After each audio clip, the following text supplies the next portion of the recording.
Thanks so much for being with us here on Atlanta News First Plus. All right, thanks so much for being with us here on Atlanta News First Plus. I'm Joy Lim-Nakron. Okay, just want to share with you some of the top stories that we are following right now, starting with the First Lady visiting Atlanta today and scheduled to speak here.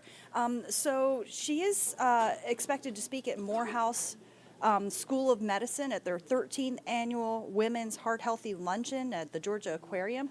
And this event raises funds for Women with Heart, which is a volunteer organization established in 2009 by former First Lady of Morehouse School of Medicine, Eileen Maupin, and it's really meant to provide student scholarship funds, promote healthy lifestyles, and raise awareness in the community about heart health, cardiovascular disease, and other issues, according to the Office of the First Lady. So Dr. Biden will later participate in a listening session on women's health research at COTA at Tech Square with local leaders from private and public sectors as well, part of a White House initiative on women's health research.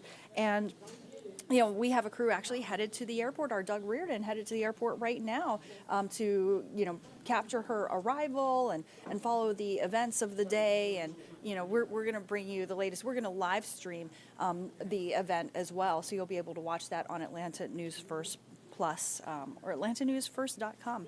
So also want to let you know, this is another story that we're following, but this is very somber and tragic.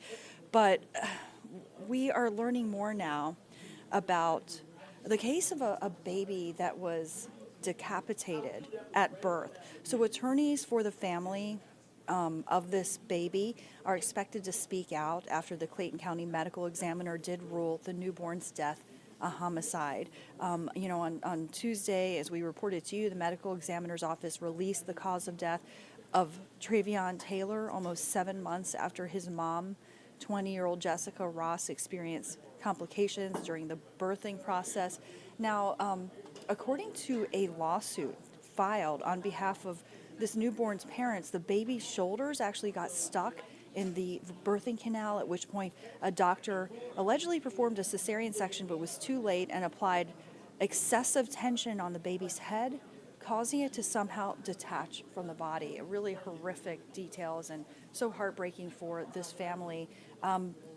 So the medical examiner actually stated that the cause of death was a fracture dislocation with complete transection to the upper cervical spine and spinal cord. Essentially, his death was caused by shoulder dystocia, arrest of labor, and fetal entrapment in the birth canal, according to the official report. Really difficult details to hear. My colleague Rebecca Schramm has more. What happened in a delivery room here at Southern Regional Medical Center is just hard to imagine. Later this morning, we expect to hear from the parents for the first time since their baby's death was ruled a homicide. Back in August, the parents, Jessica Ross and Travion Taylor, sued the hospital along with the doctor and several nurses after learning they had been deceived after their child, Travion Taylor Jr., died during childbirth. It was the funeral home that first alerted the family of what happened. The parents learned their baby's head had become separated from his body during the birth.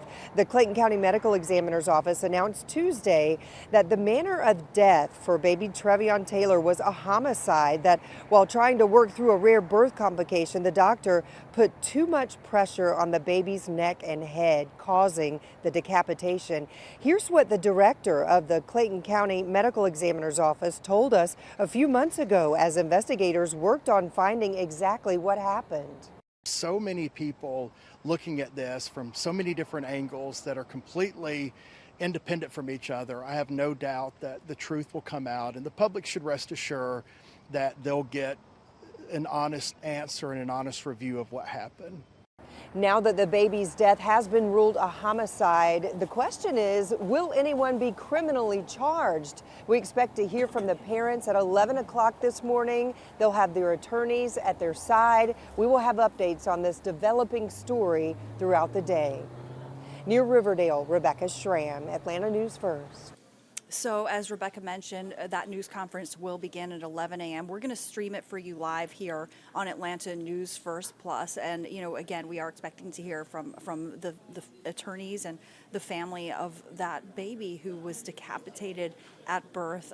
Really a tragic case. I do want to let you know about another story that we're following. There is a shooting investigation underway right now in Stone Mountain. If you see kind of investigators at work. So investigators are looking into what led to this overnight shooting, which happened at the 400 block of Rock Meadow Drive. It's a dead-end street off of Rock Ridge Road. So police responded to a call for a person shot shortly after midnight. DeKalb dispatch saying 3 people were taken to the hospital. A person who lives in the home tells Atlanta News First that those 3 people, 1 adult and 2 young people, were struck by bullets during what he called a drive-by shooting. He says that they were all taken to the hospital for treatment. The resident said that a car came racing down the street and unloaded on the home, and then the car, and also the car that was parked in the driveway. He said the vehicle even drove up onto the front lawn, and there were dozens of shell casings in the street after this incident. We at Atlanta News First are working to find out more from police. Of course, we're going to bring you all the latest developments just as soon as we learn more. Also want to let you know about a new motion to disqualify Fulton County District Attorney Fani Willis and her entire staff from prosecuting the defendants in the Georgia election interference case. So this motion was filed by 2 co-defendants of former President Donald Trump, a former Georgia GOP chair, David Schaefer, and defendant Kathy Latham, want a judge to remove Willis and her staff and move the case outside of Metro Atlanta. They claim Willis has been too vocal about the indictment after allegations of an improper relationship with prosecutor Nathan Wade. We spoke with one local attorney who says it may not disqualify her, but certainly could impact the jury. Get to ask those jurors, have you seen them? Have you been exposed to this? And will that change your opinion? Will that make you not be able to be fair and impartial to the defendants? Schaefer and Latham are specifically calling out remarks that Ms. D.A. Willis made at an Atlanta church on Dr. Martin Luther King Jr. Day. Okay, let's turn now to a look at the forecast. Meteorologist Rodney Harris telling us about, some nice weather, but also some first alerts that we have coming up. We do indeed have that, Joy. Good morning to you. I want to get right to that because it's a pretty important, a big weekend coming up here in Metro Atlanta and North, really everywhere. It's Super Bowl weekend. I want to start with our first alert weather days. These are the days we want you to pay attention to because something is happening that's going to get your attention. And for Saturday, Sunday, and Monday, we have first alert weather days because of rain. Every single day it will rain. Now, it doesn't mean it's going to be a washout, but it means that you'll likely be impacted each day. So that's something we want you to pay attention to. Before we get there, there's no rain to worry about whatsoever. Today and tomorrow will be dry. The rain is actually moving in on Friday, but Friday is a relatively low impact because most of it will stay northwest of Metro Atlanta. So Friday morning, you can see we do have showers from Rome to LJ northwestward. That will continue throughout the day on Friday. And as far south as like Cherokee County, maybe even North Fulton County, you'll see some showers, but it's just not a lot for Metro Atlanta on Friday. So 30% chance of showers, especially north of Atlanta, but not a first alert weather day. Saturday morning, when you get out of the door, still mostly dry. And then you'll notice some scattered showers for Saturday afternoon. This isn't very heavy on Saturday afternoon, but it will impact your plans. And then some heavier rain possible Saturday evening. So Saturday is a first alert weather day. The second half of Saturday, definitely seeing some scattered rain out there, so you want to keep that in mind if you have any Saturday night plans. It does look like we'll get some heavier rain that'll move in Saturday night, but it'll be like after midnight, really going into Sunday morning. You can see Sunday at 3 o'clock. We're showing some moderate to heavy rain potentially from Rome, LJ northwestward. So let's go into Sunday.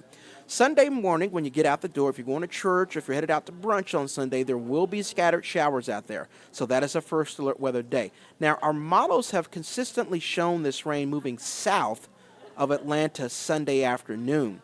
So it is possible. In fact, we're now starting to expect that if you are along and south of I-85, you'll get a bit of a break on Sunday afternoon from the rain. If you're in the mountains, it'll be completely dry, but that break will be short-lived. So showers Sunday morning for your brunch plans and church plans. Dry north of I-85 Sunday afternoon, but then notice what happens Sunday evening. That rain quickly moves back in. So it's possible that it's dry when the Super Bowl starts in Metro Atlanta, but throughout the game, that rain will start to pick back up. So if you're headed out to any Super Bowl parties, by the time you're coming home on Sunday night, you will be dodging scattered rain. Completely different system is impacting us as we go into Monday, and we could see some periods of heavy rain on Monday. So right now we're looking at your commute Monday morning and that rain continuing throughout the day. So Monday is also a first alert weather day. I want to take you back to our overall graphic to show you that's why Monday is also a higher impact. On Saturday it's a low impact because we will have rain out there, but it's really the second half of the day. Sunday, same drill. We have a moderate impact because it's raining in the morning and then the evening, but Monday may be one of those days where it's raining like all day. So we'll keep you up to date on that throughout the next several days as our model data continues to come in. So here's the entire 7-day forecast. Dry today, 61 degrees, mostly sunny skies. It's going to be a great day today like yesterday. On Thursday, 62. A few more clouds on Thursday, but staying dry. Friday, there's that 30% chance of showers, mainly northwest of Atlanta. And then the first alert weather days for Saturday, Sunday, and Monday. Rain every single day, unfortunately, for your weekend. As we get into Tuesday of next week, we'll finally start to see more sunshine, and we'll keep you up to date on this forecast with the latest model data coming in on Atlanta News First at noon. We hope you guys have an amazing Wednesday, and until next time, we'll see you soon.